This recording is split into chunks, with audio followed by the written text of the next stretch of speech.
Hello guys, Jerry speaking.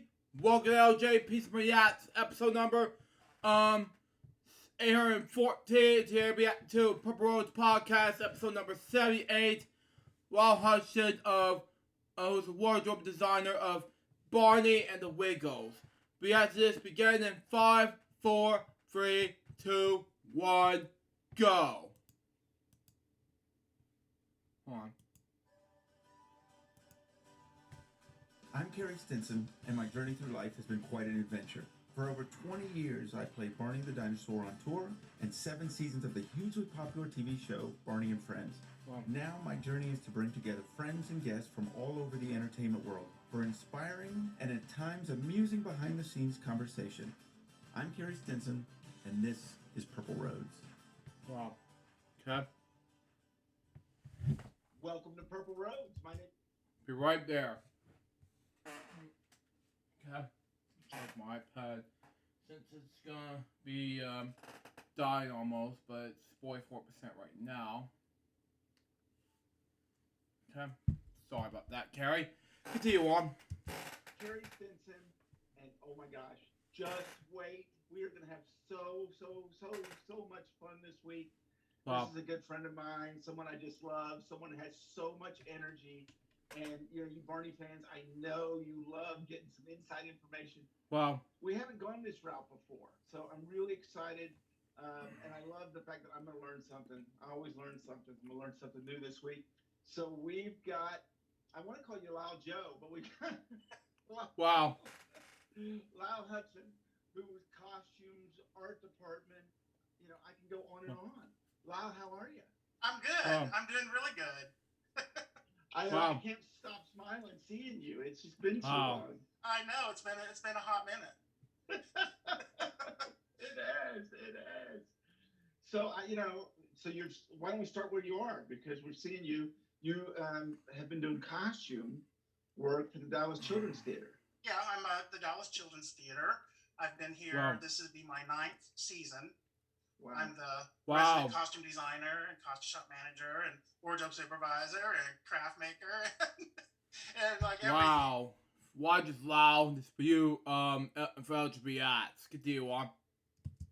But yes. It's an awesome place to work, and wow. I love it here. And they seem to like me because they won't let me go. So. Wow. No one wants to let you go, Lyle. You were on with us, so you started with Barney's Big Surprise, is that correct? Yeah. And then Magical Castle, and you did Barney and Friends for several years. Colorful World, I did that one, and then right. Toy Factory was the last tour that I did. Didn't we have to steal you from touring to bring you to Barney and Friends? And I had to break it to the Wiggles, and they weren't very happy either. But wow. I said, I'll always leave you for something big and purple. Wow.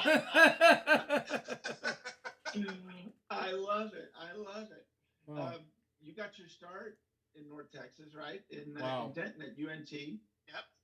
And then kind of went to a couple different places before you found went to the purple one. So why don't we go there with, how did you get into all this? Was there just a love for this industry from the early days? When I left UNT, I just applied for places around Dallas. So I applied at Casa Manana and at the Dallas Children's Theater and at the Dallas Theater Center. And the Theater Center hired me.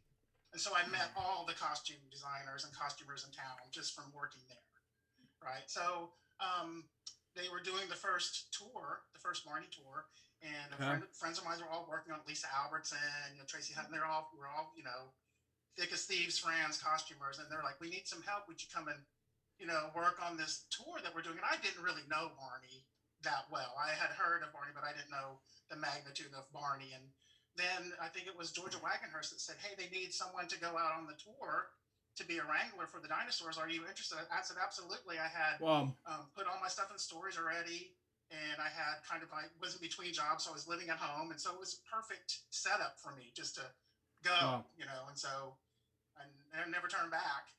Wow. But then you got to Fort Worth and thought, oh my gosh, what did I get myself into? Oh my God. It was like really, I mean, number one, the production value I was blown away by, to have that kind of production value on something that was a kid's show, Right. And of course, then we were in that building right after they had the rodeo, so it was so pleasant. Wow. But yeah, I'll never forget the first show, and that's when I kind of realized like this is not a little thing. This is big because Right. we did that reveal where the Barney plush was on the stool and they pulled out the Barney would jump out and it was like screaming so loud and cameras flashing and like lightning was going off and I was like, oh my gosh, this is major. Wow.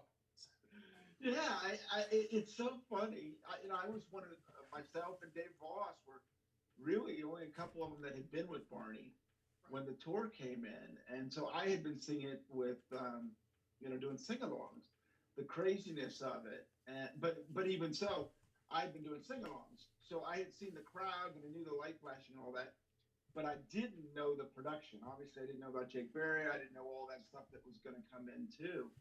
And I think, all of us thought, oh my gosh, a children's tour. And, you think bus and truck and no. This was so much bigger. Yeah. What were you thinking? Because, we had 3 dinosaurs out there, but 2 actors per. And, I mean, it's a Broadway show. You're doing 7 shows a week, so there's a lot to keep up with. We're moving on. We're those costumes took a lot of abuse, as you know. Yeah. I mean, what was it when you start getting in thinking, oh my gosh, this is going to be crazy?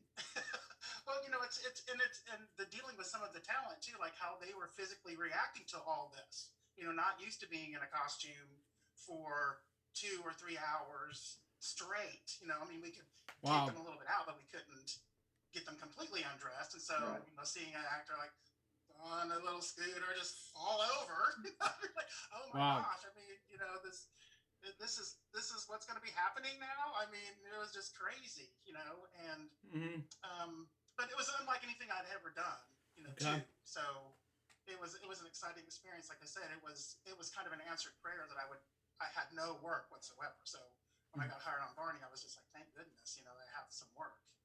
So. Well, and there was several. Josh was like that too. Josh was doing acting school and just putting it together when that happened too. So I know there were several people that jumped in, and then all of a sudden it's this larger than life thing. It's so funny you say that about the actors and that, because, and I probably said this on this show before, but I haven't said it enough. The importance of the Wranglers.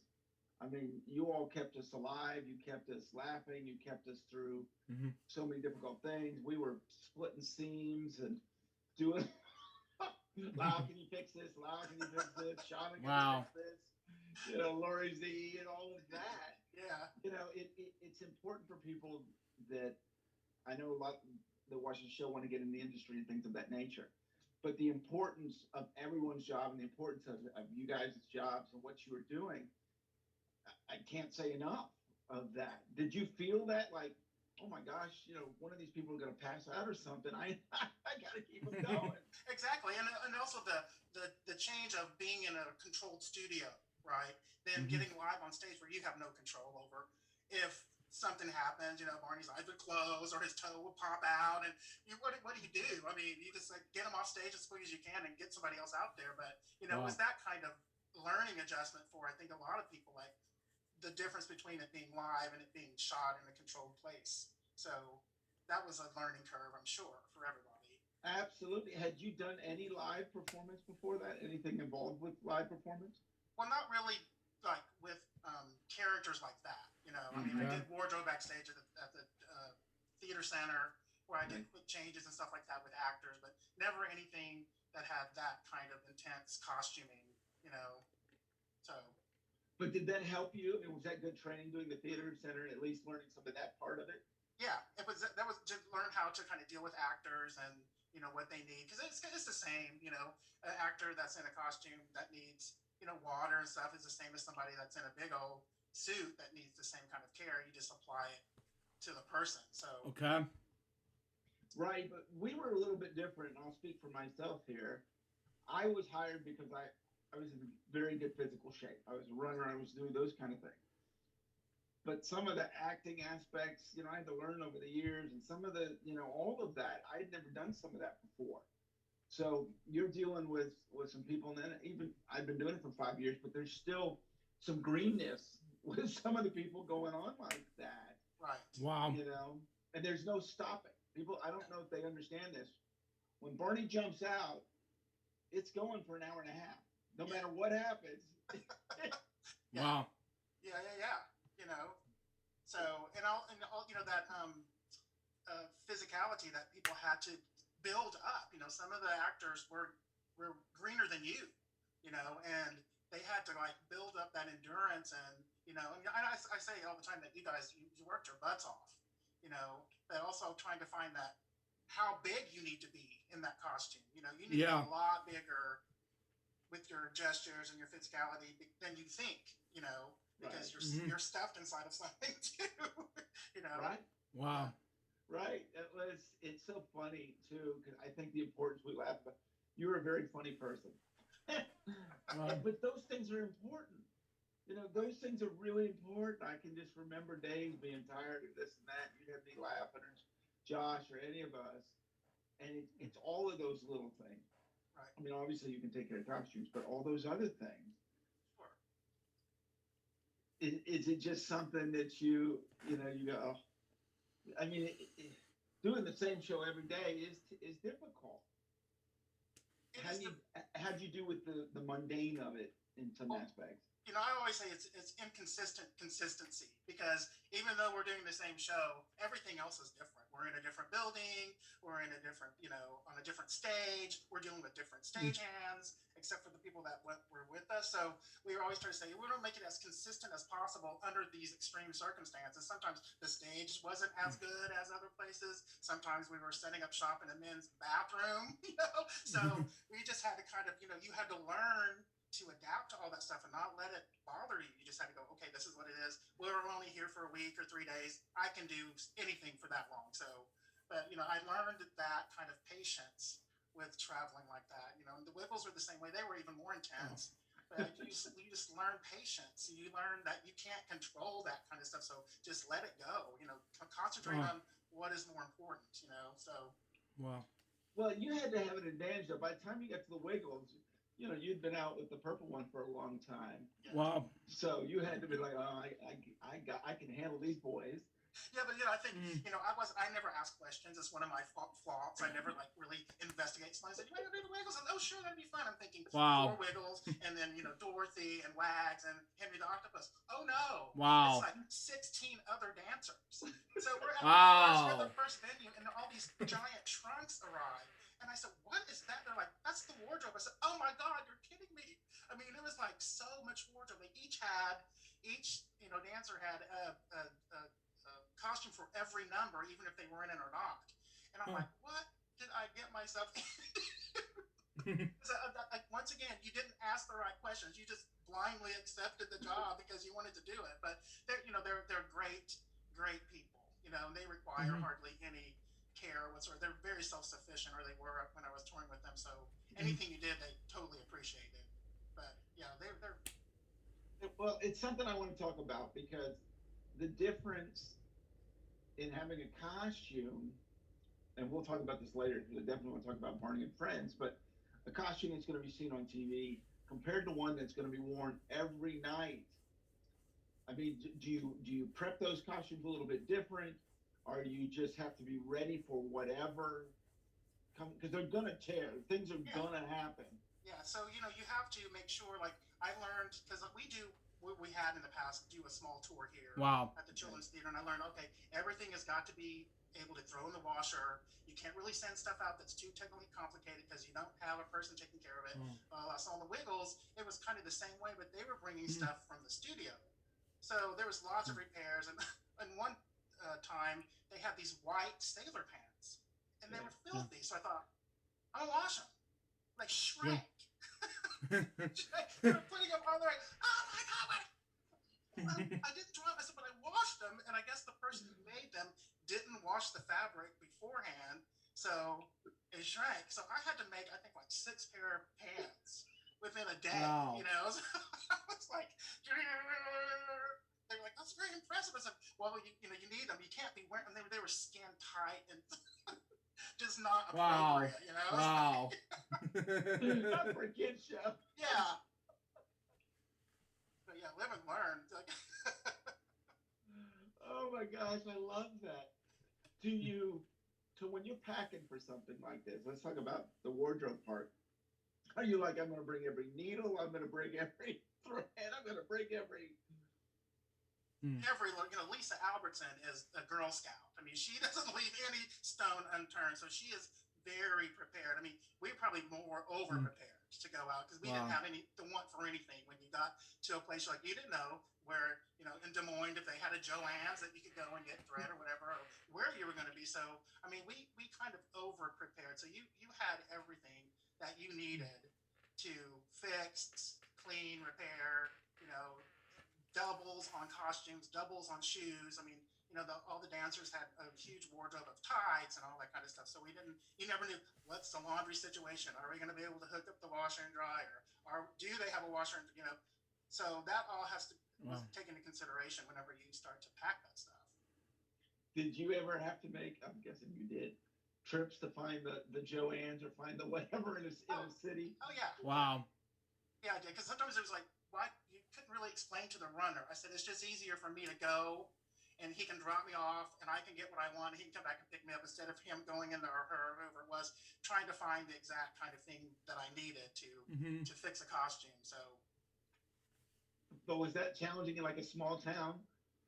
Yeah, and it was always challenging too with the dressers that you would get in each city. Right. I mean, the smaller the town, the kind of, not as good as the ones that were in the union, like in Chicago and New York City, where they did it all the time. We would always joke saying, "Oh, who are we going to get today? Are we going to get Granny?" And wow. What we call the load out sweetheart, the girlfriend of some of the stage crew, and had no experience. And I was like, "Who are we going to?" We were like, "Let's luck of the draw." So we'd always start make bets on who the dressers were going to be. I can just see it now. When they walked in the door. Did you? Did you ever have one that couldn't sew or things of that nature? I had some that couldn't even lift. When we were doing Musical Castle, we had that giant sign that David Boss tap dance, and it wasn't heavy, but it took a couple of people to lift it up and put it on. It was like I had people who couldn't even lift that. Wow. So this one lady, she was so old. I thought, oh my gosh, she's gonna fall and break a hip or something. She was determined. She was not gonna let her do it.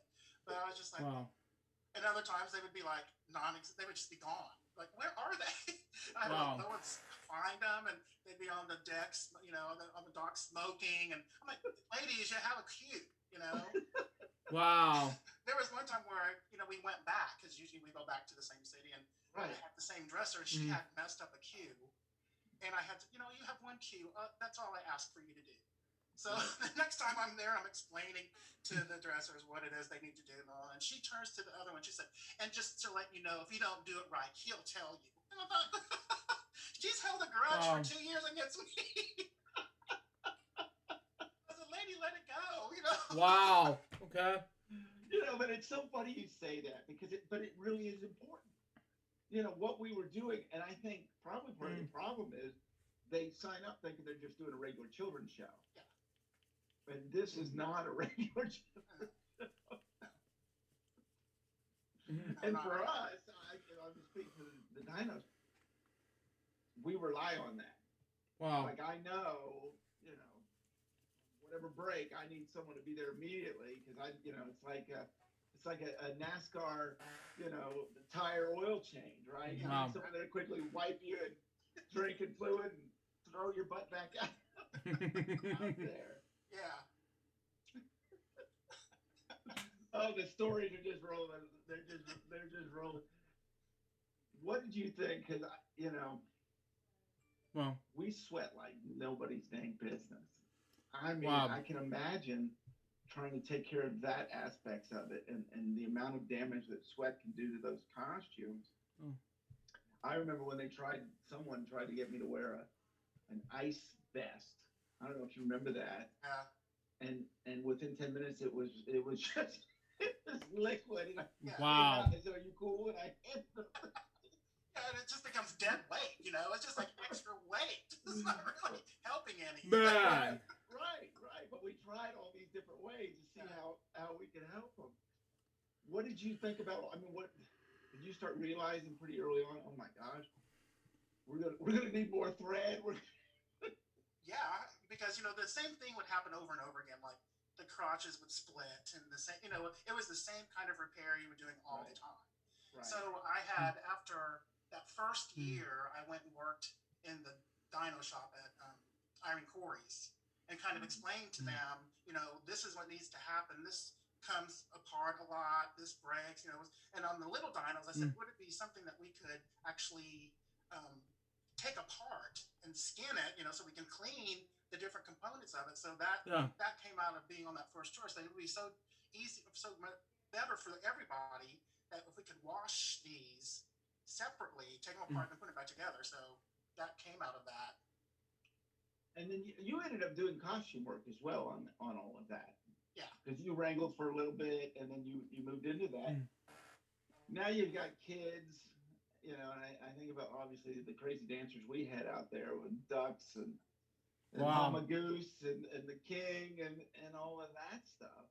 Well, same thing. Those costumes are going through a lot. Yeah. What did you deal with those? Well, they were built the right way, because the first time they went around, and the second time we did, like, I guess Mr. Castle, I was in on the build. So we made sure that they could be washed and that we had doubles and all that kind of stuff. And nothing was dyed. Like on the first tour, they sent all these duck tights. They had been dyed. Well, you couldn't wash them with anything, and you had to hang them to dry. I said, we can't have any of that. We can't string up a clothesline. There's just too much going on. So we'd fine tune that too. So after a while, it just became, it needs to be able to be repaired quickly, and it needs to be able to be washed in the washer as much as possible. Can you think of some funny stories of things that happened? I know you can. This is a little more than a PG show, so you can tell out, but some funny stories you can think of. Well, it's like costumes. During Colorful World, we had that polar bear costume. Yeah, this is notorious. Like a phone call I never wanted to make. So David Boss somehow backed up onto the fog machine, and it left a grease stain on the back. Wow. So you can wash it. It's like, so I took it through the washer, and we were loading out. And so I thought, well, let me just put it in the dryer for just to get some of the dampness out of it, not really dry it. And when I took it out, it had curled and turned yellow, the whole thing. And I'm just like, oh my God. And I couldn't figure out, because I know you can dry fake fur, but I think maybe, just me trying to, it was a gas dryer, maybe the gas or something. And I had to call Sloan and tell her. And I was like, guess what I did? I kind of ruined it. And it wasn't that bad. I mean, you could kind of tell that it was a different color and that it was, from the head and everything else. But she said, well, you never make mistakes, but when you do, you do a big one.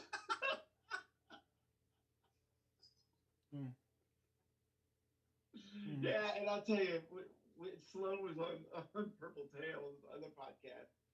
Which I react to all episodes. Continue on. Know how big of a personality that lady had. And I never liked to make those phone calls either. I did a few of those myself, so I know what you're talking about. Yeah. How did you fix it? We just had to rebuild it in the summer. When we went down, we had to remake it. We just kind of lived with it. Luckily we weren't filming a video, and it wasn't like when Sloan saw it, she said, it's not that bad. I mean, really in the scheme of things, but it was mortifying for me. It's like, oh my gosh. I mean, I tried everything. I took it to my hotel room and put tons of hair conditioner on it and tried to work it out. And that didn't work. So I can't really bleach it because it's synthetic, because that's not going to even help it. Wow. But I tried everything. But I was just like, why did I not listen to myself and just hang it up wet and just take it, but I just thought, I can, and I remember it was probably a 2-day break that we had, and I didn't want it to be in the road case all wet, and so who knows, but I don't know. Well, and I'm glad you brought that up, because the challenges out there. I mean, when you're going straight to straight, and some people don't understand, but you do a week sometimes, and sometimes it's a split week. And usually those are the small cities. And so there's a little break here, and you're overnight on a bus, and you're this and that, all those challenges. I can just imagine. Mm-hmm. What's do you have challenges with the kids? Here, right now, like No, our kids on the road. Oh, well, yeah, of course I did. They were, they were great kids. They're still great kids. I follow them relentlessly on Facebook to see how they're doing. They're doing, amazing things with their lives. So that makes me happy. Wow. But there was times when I'm trying to get them to hang up their clothes and trying to get them. I said, you know what? I'm going to take those. I'm going to take them away, and you're not going to have them. And so I went to one of the shows. She would never hang up her clothes. So took them away, and she comes out and she's wearing this kind of weird. I said, "What are you wearing?" She goes, "I'm wearing my costume." She like pieced together some costume from the road case, and then they fit her. It was like the pants were too short. And I said, "That's not even your costume." She goes, "Yeah, it is. I mean, this is what I could find." I'm like, she didn't even get it. I said, "I took your costume because you didn't hang it up, you know." Wow. And you were supposed to come and ask me so I could say, "You know what? You didn't hang up your costume. This is the consequence." But that didn't work on her. So. Wow. Well, it's so funny because a lot of us, it was just such a new experience. I talk about it on here all the time that, we weren't from New York. We weren't from LA. We were in Texas. There was, a lot of things that they were looking for that they found in people, but there were things that we didn't know in those areas. Those kids most of them weren't trained actors. A lot of times they just had a good singing voice for this or that. And so they fit or good look, whatever. But yeah, of course you deal with some stuff like that. Yeah. Oh my God. It's killing me. What did you see as you go from these different shows? I mean, it obviously got to get easier. Of course it got easier because you knew kind of what the trouble would be. You kind of could troubleshoot. Like I said, you never really know for sure, but the more organized you got too. It's like you could fine tune that a little bit where you kind of knew, like say if I didn't have a good dresser, I didn't have good help, I knew what I would have to do. That I would have to come and do that part, that was fine. I would rather have the actor be comfortable and know that that's going to get done than have them rely on somebody that's never going to show up or do what not they're supposed to do. I mean, there were times where I said, you know what, I just went to the production manager and said, this person's useless. I mean, why are we paying them? Tell them to go home. Because, I mean, I don't want them sitting around and catering all day, eating, cake. And that's what they're here to do. And so if they can't do the simple things I asked them, there never was anything complicated. Maybe the lifting, we had that big elephant costume that had to be hoisted down. That was kind of, but usually a stagehand did that, not a dresser. So, but, it's learning that kind of thing was invaluable to me that, I came off the road with all that knowledge, just by doing it, which I would have never gotten in any theater here, Right. Oh my gosh, yeah. I mean, it's the greatest education. But also, I think that bond that everyone ends up getting. We're a bunch of strangers in Fort Worth, staying at the Green Oaks Hotel, bananas, and then the venue with the flies, and then all of a sudden, I think did we go to Midland first, and then St. Louis. I know St. Louis was like the big city out there, and I think that was just oh my gosh, because all of a sudden we kind of pulled the cord from Dallas, and all of the all of a sudden it's just the road crew now, right? We're all kind of on our own at this point. Wow. And you build those relationships as you're going every night. The importance of that, and I'm curious to get your opinion and get your thoughts on, because so out there, I mean, we went every night. My gosh, for 9 months on that first leg of Big Surprise, and that show was so huge. We were sold out every night and all that. But we all have our different vibe. Right. Josh and I are very different, best of buds, but we're different. We prepare different. We do all those things. Same with Lee and O'Connell and Hagen. I know I mentioned the names. You're like, oh my God, I haven't thought of those in a while. What was that like for you when you're like, oh, this one does it a little bit different. This one likes to show up at this time, or this one listens to music, or this one preps this way. But you still have to do your job, right? It's important. Hey, I got to fix this or that. What was that like for you to get that vibe of it? It's getting. They have to get used to you too. They had to get used to me, and this is another funny story. But we were in I think it was in Fort Worth. We were in some bar, and Mike Hagan was sitting right in front of me at the bar, not knowing I was behind him. And they were asking him, and he said, "Yeah, but I don't know if I like him. He's a little fruity." Wow. I'm standing right here. It's like, that's Miss Fruity to you. Jeez. Sounds harsh, isn't it? Lyle, see you on. I was just like, oh, so I guess that's gonna bother him, And so I always try to make a joke about that to make people think, it doesn't bother me at all. So if you're bothered by that, that's you need to kind of deal with that. But I'm not gonna go anywhere because you think I'm fruity, Wow. Okay. Well, I was wrong. It wasn't harsh. Continue on. I think it's so funny, and funny you bring that up, because obviously I think the world's gone crazy, Lyle, but everyone was out on that. You talk about diversity. Everyone was out on the road, and we had such a. I mean, he was a construction worker. Right. So we had all these different people that had never worked in these different areas. Obviously, I want to talk about the rock and roll crew here in a minute. But I think we all learned this respect that, maybe some people didn't get people at first, but boy, as we got out there, it changed. And your relationship with Mike would have changed. Yeah, it did. Wow. It did change. Once you put him in line. It's like when I told his wife when they were getting married, and I said, this is the only thing you have to say to him when he starts whining and complaining. It's just like, oh, I hate that for you. Because I used to say that to him all the time, and he'd be like, hey, I was like, oh, I hate that for you.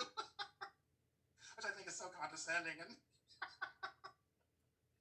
yeah, but I love that too, because I think we did that as I had a good idea of what I was getting involved in because I'd been doing that, but I think a lot of them went, oh my God, we're going to get paid this, and we're going to do this, and we're going to do this, and then all of a sudden you're out on stage doing those shows every night, and the physicality of it and all of that, sure, and the importance of everyone. I love that because obviously the crew was the same. These rock and rollers, man, there was no. Wow.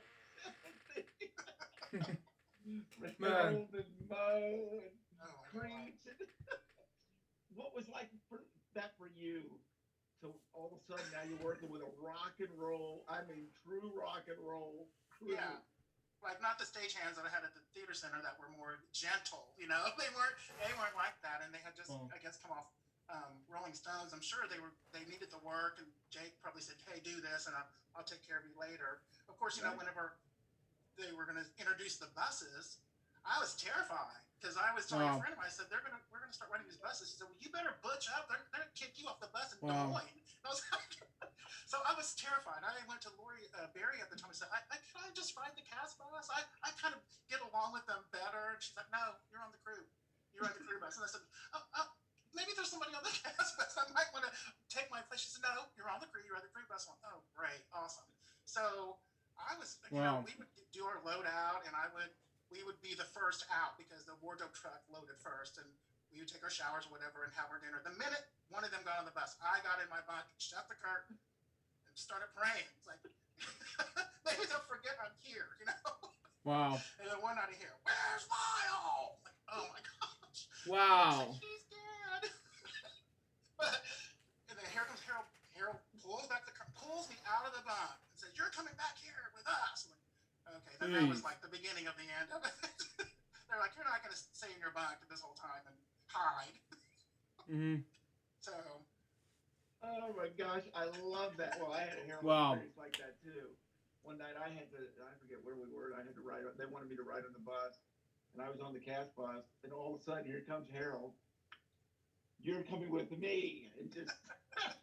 Wow. Okay. It was one of my favorite nights of all time.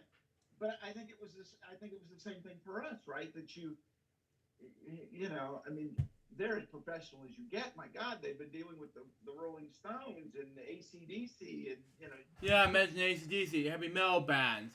They're great bands. Continue on. All of that. And they're probably thinking the same thing. What in the world did we sign up on? But as professional as you get. And oh my God, that's hysterical. Yeah, it is. How long, besides the bus experience, did you start realize? I mean, did you need something in the beginning? Were you afraid to go to them for something? Or? Wow. Yeah, I mean, it was because we had Rob back then. Remember Rob? Oh yeah. So I would just go to Rob and say we need whatever, and let him take. That was kind of his job. So we kind of just laid low, and we would do stuff like Lori Z and I would do stuff to try to make them laugh, and they wouldn't crack. They would not laugh at or whatever we do. Like we one time took Humpty Dumpty and traced him out like he died with a chalk tracing, and took him, and and they were unplussed by it. They were just like, we don't. Wow. That's not funny to us, and whatever. We were just like, oh, that we thought that would get them, but no. We would try. I have a picture. I found it yesterday. I'll have to show it at some point. When we were at Radio City, because that was early on still, when we went to New York, and Harold goes, "Come here." And I don't know if you remember this. He had put Carrie's dressing room. He had a sign, the Stars dressing room or something. And when you opened the door, it was the toilet. Wow. Wow. That's it. It was just a toilet. It was like, so it's going to be like that. But that was part of that blending, right? And I think what is so amazing of all these years, I can call any of them up. I can call you. It's like nothing's changed. I feel like I just saw you yesterday, Lyle. Yeah. I feel like if I split my pants, I could send them over, whatever, you know what I mean? Or right. I needed a good laugh, I could call Lyle. And I think, that's the thing that came from tour life that's really hard to explain, that we just, you're so tight. I mean, you just become, not only because you're out there all the time, but because you trust each other. I mean, everything with each other. We didn't have, we barely had cell phones. We surely didn't have smartphones. You didn't, I left and, called my parents, and the next thing I know, I probably went and talked to them a couple times a month, because you were gone. You were literally gone. Yeah. And, that was crazy. What did you do on the road when you needed to escape for a moment? Because we're together 24/7, but, what would you do? We were lucky that we had our own hotel rooms, that they were generous enough to, because most tours like a Sesame Street or whatever, they share, they have to, so I think that kind of separation was good for everybody, because like you said, we eat, sleep, play, work together. It's like you're around somebody. I remember when we first started, they say you either get along or you get along, so that kind of always stuck in my head. So it's like you just have to kind of take that time when you can. Usually on my day off, I would sometimes just go by myself, and I would go to a museum, or I'd go have a dinner somewhere just by myself, because I'm not really afraid to do that. Right. But it's always fun to take somebody else with you too. But when I really just needed not to, I would just stay in my hotel room, order room service, and sleep. It's like right. Right. Yeah, catching up with sleep was definitely important. Do you have a favorite city? Let's see. I always like New York City, of course. Let's see, where else did I like? Maybe Mobile, Alabama was a nice city. We went there, I think it was one of the first stops on the first tour, and I found a little great restaurant there. Wow. Louisville, Kentucky, I love that place.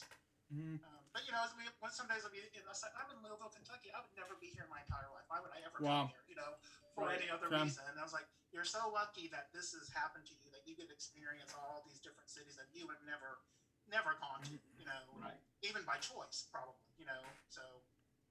Right, which is it's fascinating, right? Because I run into people these days, and you tell them that there's not many cities in the U.S. I haven't been to, states I haven't been to. Like, yeah, I've done that, and it's an experience you didn't realize that. Goodness gracious, all the places we got to go to, Did you get to meet any? You know, we talk about some of the celebrities that can come out. What was those experiences like for you? Well, never really. I didn't actually meet anybody. I just was like on stage with them. Yeah. Wow. Hey, Rosie O'Donnell, this is Lyle. And he's like, she didn't probably even care. It's just weird to be that close to somebody. Paul Simon, he came to Radio City, and it was just Wow. it's like, Wow, Paul Simon, which I heard about PBS NewsHour. Continue on. it's a real person that's like standing next to me, And of course, I'm not like that kind of person that's like, oh, can I have your autograph? And I think you're so wonderful. Right. Like, they don't like, they may like it or they may put up with it, but they don't want that, and they're there with their kids, and so, I just kind of would just observe from afar, and not get into their space, So. But wasn't it amazing that, because I realized that they are kind of exactly what you said. All of a sudden you realize that's really just a parent. Yeah.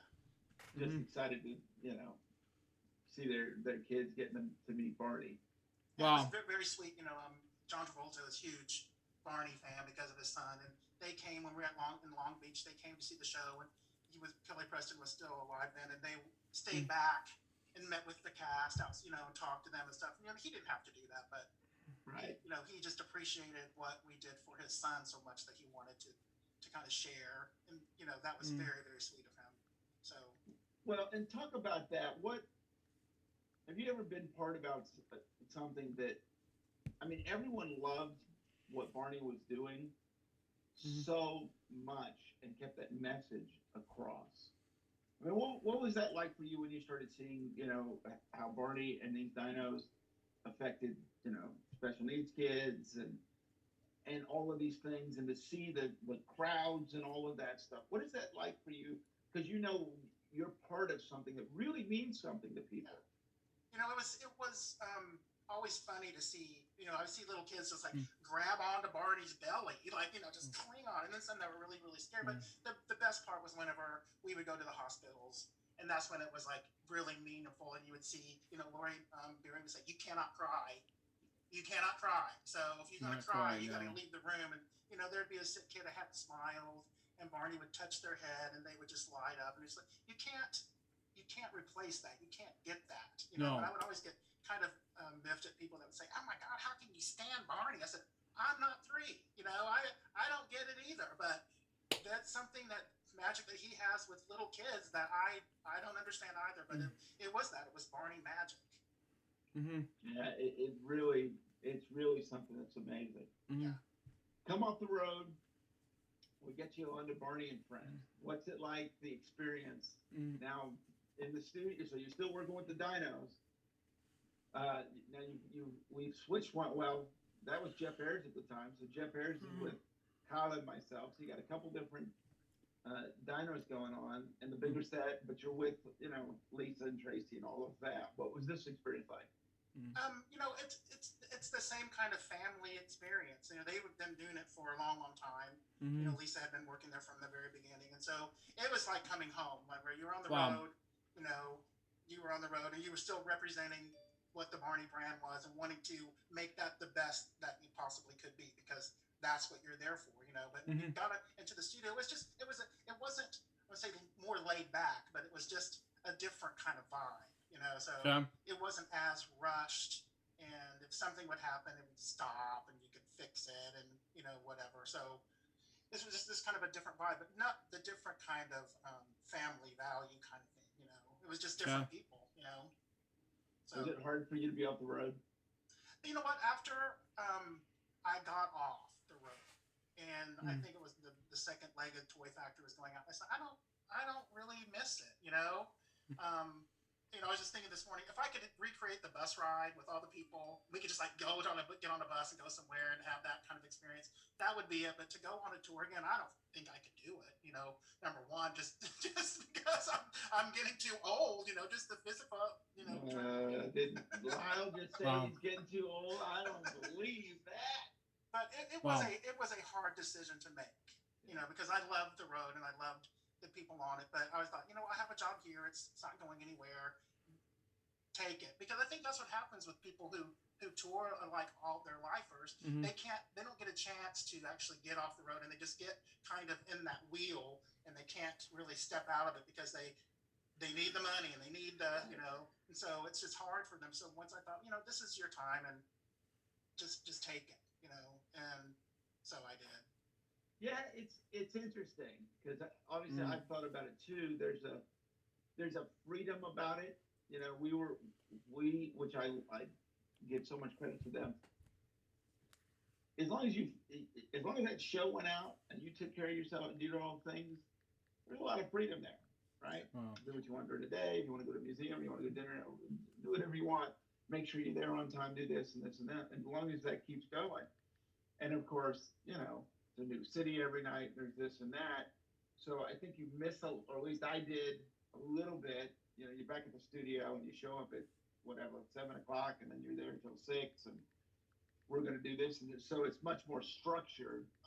And then you're in Dallas. And you're like, I miss some of the aspects of you wake up in a new city and you can get in a car and go to the mountains or a museum or the experience is a little bit. That was a little bit hard. Yeah. Wow. Did you?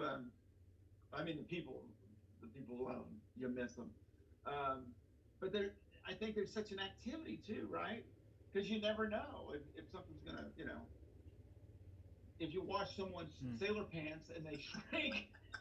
Wow. Yeah. Right. Wow. That's a much bigger deal on the road than it is if it happens in the studio. Right. Because at the studio we would have had another pair, because that's how prepared we were. We would have, a double on it because you never know if it's going to get stained or they're, what's going to happen. So you always had a double.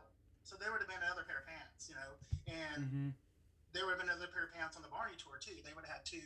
So if I would have done that, I would know that at least I would have a couple of days, or I could call Lisa and say, hey, guess what? I washed these pants, they shrank, and she would have the shop make them or buy them and send them to me, So you always had that kind of safety net on the tour. Wow. Was it fun when you're doing the TV show? Because they're creating stuff, right? You've got an episode coming up. Barney and the kids are going to go here. We need these costumes. We need this and that. Do you love those? Enjoy those challenges? Yeah, it was fun. It was always, especially the kind of different ones where we had like one where we had to make costumes out of recycled material, and so they had a kind of a parade. It was like a Earth Day parade, and they wanted to be, like different things, and so we had to collect all this stuff, and everybody in the shop made it something different, so it looked like different people made it, and then when it turned out, it was really, really cute. It's stuff like that, that kind of, again, coming together and creating something with, the purpose in mind of creating something for the whole. And so that was always fun. And what is your creative process? Do you sketch something out? Do you start looking at materials? It's usually, I do tons of research. The internet has saved me as a designer because I can go, I'm thinking about a shoe that has a curly toe, and then I can just put that in the Google search and it just pops up, So I do tons. I look at, like say I'm doing the Bumblebee costume, I will look at the bee, and then I will look at fabric, and then I will look at some avant-garde, somebody that did it, and kind of take that and kind of roll it together and kind of create, that's the funnest part for me is actually the research. And when we do, when we're doing kid books and we're adapting them to the stage, I always want to make sure that I get it as close to that illustration as possible. Because me as a little kid, I would have said, hey, that doesn't look like the hat. And go, dog. Wow. No, that doesn't look anything like it. I think a costume critic at the age of 7, but I was like, that doesn't look like it at all. That doesn't look like Charlie Brown. Yeah, which I hated it. Sorry, Lyle. Watch this. Continue on.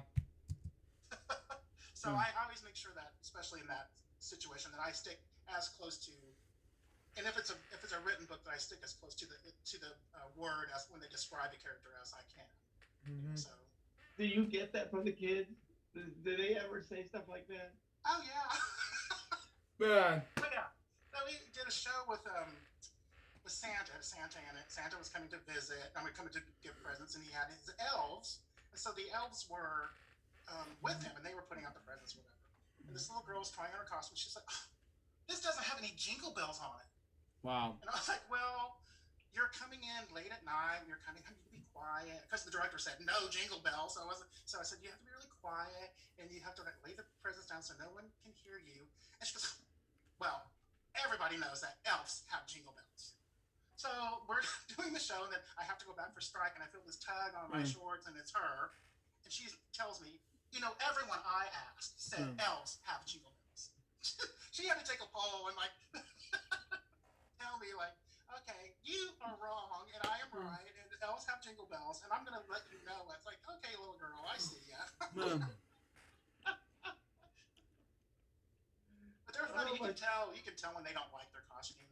Wow. You can tell, right? They'll put it on and they'll make it like, and I just try not to say, are they okay? It's this one little girl, she was supposed to be a mouse. It was a mouse costume. It's a tail and ears, and she goes, oh, it's a mouse. I'm like, well, yeah, because you're a mouse. She's like, yeah, it's okay. I want them to be really excited to wear it, but sometimes they have a different vision in their head than I do, obviously. Man. Has that changed a lot in these new? It seems like from starting on the Barney days in '96, has it changed, or are kids still the same? Kids are the kids. I think they have more access to stuff. They have more information, than the kids that we started with on Barney. And so you have a call on Park One. You have a call on Park One. Sorry, I'm at work. But they have more access to stuff. So when I teach class, right? I teach a costume design class, and I just taught a couple this past July, and they're on their phones looking at stuff, trying to find research and trying to find, kids, 10 years ago wouldn't even have that opportunity to do that. So they're a little more savvy. And, I had to do a couple of Zoom classes, and they were telling me, Mr. Lyle, you just like hit that triple button up there and, click on that and that'll open it up. And Bob was like, so I was like, oh, I'm glad that somebody knows what they're doing, because I'm, not very technically savvy. So, but they're forgiving. Do they?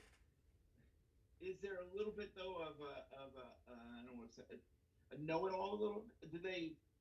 Because we see this in other areas, right? Because of YouTube and social media and all that kind of stuff. Yeah, I can do that. Right? You see singers that start, scatting, and it's like, yeah, but you haven't learned actually your tone yet. You're this or that. I mean, do you see that too? Where they're like, oh, that's easy. I can. Yeah, so we're teaching class, and the goal is to make a costume at the end of the week, like make up or a part. Trying to rein them in. So then the girl comes in, she goes, I want to make a jacket and a blouse and a skirt. I said, well, you're not going to be able to make all that, because we have to start. I have to teach you how to sew, and then I teach you all this. It's a progress. They don't want to do that. They want to start sewing immediately. Like, the girl said, I thought we were going to I want to make a ball gown. I said, well, you need to learn how to sew before you can make a ball gown. Like it doesn't, you don't learn how to do it by making it yet. You have to learn how, because I have projects lined up that they do so they can learn how to operate the sewing machine, and they can learn how to hand sew. Then we go to the final project. But yeah, some of them are very impatient about thinking they should just come in and start sewing immediately and start doing it and creating, and they need to learn the basics first. I think that's a YouTube generation where they, like you said, they go on YouTube and they can see somebody do it. You hear that all the time. Oh, I went on YouTube and I do it myself. I went on YouTube and saw somebody do it. So I think that kind of that information, having that information access is different. I can just see you now. Wow. I just see you now. No. Oh yeah, I did say, girl, you can't sew on a button. How are you gonna make a ball gown? Wow. It's like, you need to rein in a little bit. It's like, make something that you can finish. That's the whole idea too. Don't be so ambitious. I don't want to, squish anybody's dream, but make something that you can actually finish and show that you've completed something, and then move on to something else. So. Right. What has it been like with you being at the Children's Theater? And because I presume this is an introduction. It's like a lot of kids, this is the first time to see theater, right? Yeah. So then getting there. So what you're doing, you're introducing the kids to theater and obviously the wardrobe and all of that. What's this experience been like for you? Because whenever I first started here, I missed, because when I was at Barney, I would help the kids make crafts. Like they would make a craft, and I would teach them how to do it, and we would have Fridays where I would meet with them, and we would work that out. So I missed that kind of being with them and teaching them. So that's when it started. I said, I really want to teach classes here. And so that kind of propelled me to keep doing it, wanting to help kids. Because I also think that even adults, they don't realize when they come see a live show what all went into it. Like someone actually picked up the fabric and actually decided how that costume was going to look and actually made it. They didn't go to Party City and buy it. And there are kids who that don't want to be performers, but they want to be involved. You know, they want to be included. So I think theater is kind of all inclusive that way, where you know they don't they need to know they work backstage and hand somebody a prop, or they can pull the curtain. They don't have to be the performer, but they can be involved in the process. I think that's important for kids to learn. I agree with you completely. So, what are your recommendations for kids that want to get into this? Where do they start? Where do they go? You know, I mean, community theater is always a good place to start. They, you know, now most community theaters do like Aladdin Junior and you know whatever. So they have all the parts are played by kids. I mean, we have classes here, you know, that they can take. We have, you know, tons of acting classes and a really great musical theater program. But you know, in the summers we do technical theater where they take a class and they learn how to stage manage and they learn how to work in the costume shop and they learn how to, you know, do props and then they actually apply that to a show. So it's, you know, wanting to do it and having the access to it. But there are tons of community theaters that do really great work and do really great classes too. So What do you look for? Do you recommend get as many skills as you can, learning how to sew this, you know, these different things? Yeah. If you want to get into doing wardrobe, or is it important to start on that and then go to design later? What are your recommendations there? You know, I think that they're hand in hand. Like whenever I teach a class and we're looking at stuff and there's a person or a child or a kid that has drawn a really great costume, they're a really great artist. But I always remind them, so I'm not really looking to see how well you can draw. I'm looking to see what idea that you have. So it's always, and the kids get intimidated, like, oh, I don't want to show my drawing. I said, it's not about if you can draw it well, it's about how well you can express it and what your idea is. So I always push that. It's like, I'm looking for the best idea, not the best artist and not the best, you know, person who can, you know, come up with, you know, how to draw the fabric the best. So I just need somebody that can have the best idea. And I always suggest that they learn to sew because that way they know how a garment goes together when they design it. You know, 'cause there are designers that I've met that have worked with me that they can't sew a stitch. They can draw a pretty picture, you know, and it's difficult to work with them because they don't know how things go together and they don't know, you know, and plus here you've got to be able to sew. I can't, you know, it's me basically by myself in a shop, sometimes with some extra help, but not much. So I rely on that designer to know how to sew something. Right. Wow. Can you sew on a label or anything? It's like, so. Well, don't you think that's kind of a problem that kids these days they're almost scared to try because they feel like they need to be perfect? Yeah. And that the point is it's okay. You got to get there.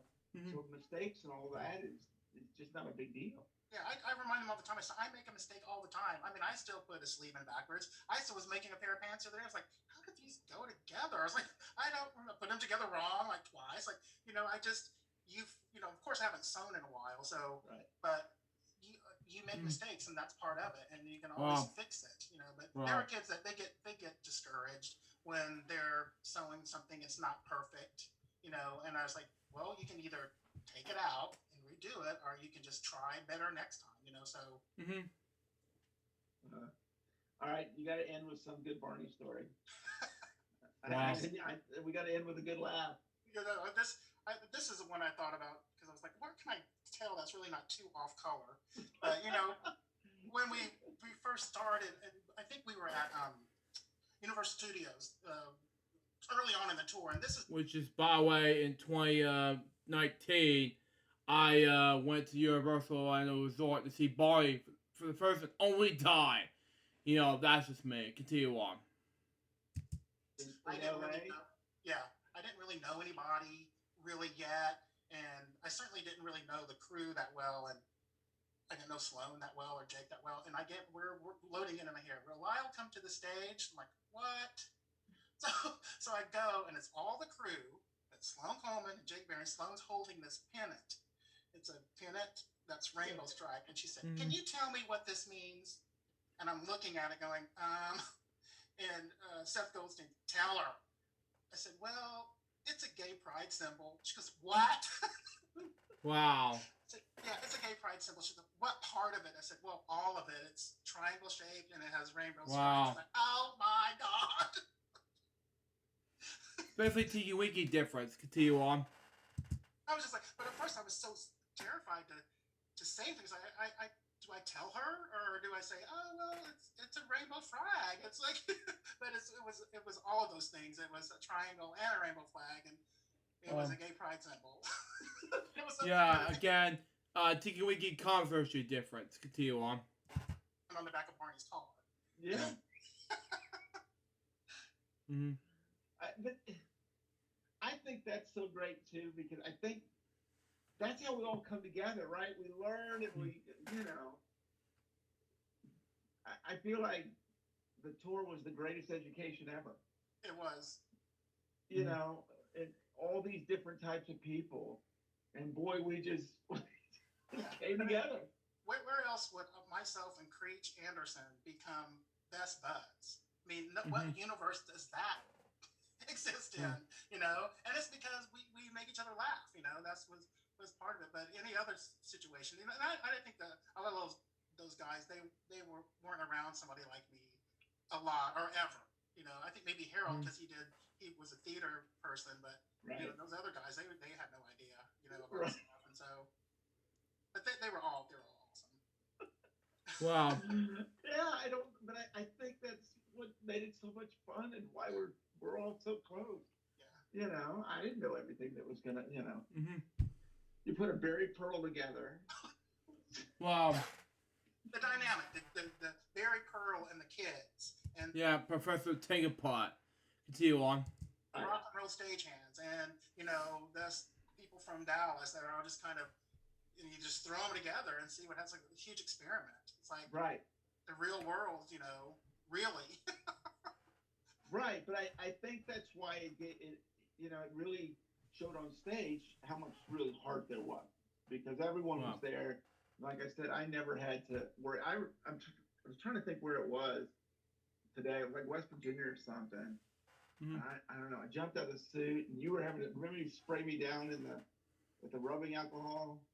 Remember that? Wow. I was like, Lyle. I was like, I don't know what's happening. I don't know what I'm doing here, but you know, it was like my bath, and I wiped down and went out on the street or something. Wow. But it just, I don't know. Like we all just kind of were there, and because we're experiencing life while you're on the road, and there's no one, you know. Once again, all the people that you had in your life, your friends and your family, are really gone. It's this new family that, you know, I just met you 3 months ago, and now, you know, I'm opening up my soul and I'm asking for help, and you've seen me fall, and you know, and all the things that we went through it. So, I mean, I could sit here and talk to you forever. Wow. It's been awesome. Well, I'm so happy with what's going on. I see you as well on Facebook and all of that stuff, and see the success you're having, and I'm just thrilled about it. I'm thrilled that you haven't changed one dang bit.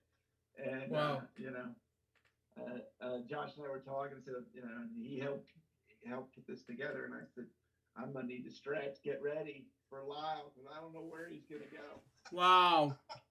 Wow. But man, thank you so much for being on. Oh, you're welcome. It's my pleasure, actually. I was like, when is he gonna call me? Wow. I was like, hey, Gary. just kidding. Of course, I have to have you on this show. You know, to tell this crazy, wonderful story. Yeah. Mm-hmm. Well, thank you, Lyle. You're welcome. You're so welcome. Well, thank you so much for watching Purple Roads. Remember to keep your eyes, ears, and your heart open, and you'll find your Purple Road. We'll see you next week. So that was Purple Roads Podcast, episode number 38. Wow, Hutchton, what do I think about this episode? It was amazing. Although it was hilarious to watch the wardrobe design, the bar, the Wiggles, so far this episode went to be a success. Anyways, guys, that was for LJPCBM episode number 814. Hope you enjoy it. Stay tuned for the next one, which will be LJPCBM episode number 815, which is Purple Rose Podcast episode 79. Twinkle, the pop chosen entertainer. Well, I'm not a huge pop fan, sorry. That's just me. Until next time, this is Joseph. Bye, peace out, baby. We can work more LGBT discuss me soon. Till then, out. See ya.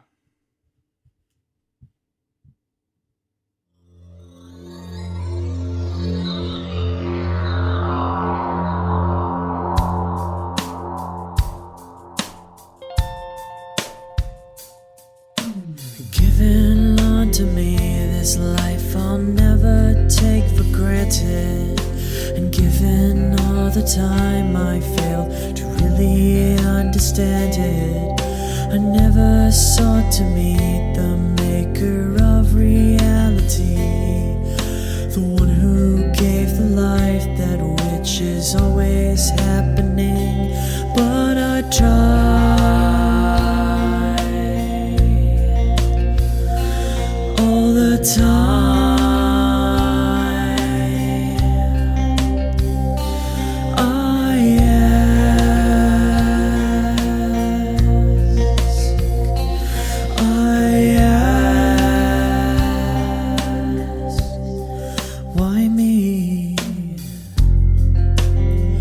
Why was I the one to see things as I do under the moonlight and the sun? Perception is the question, and the giver holds the key.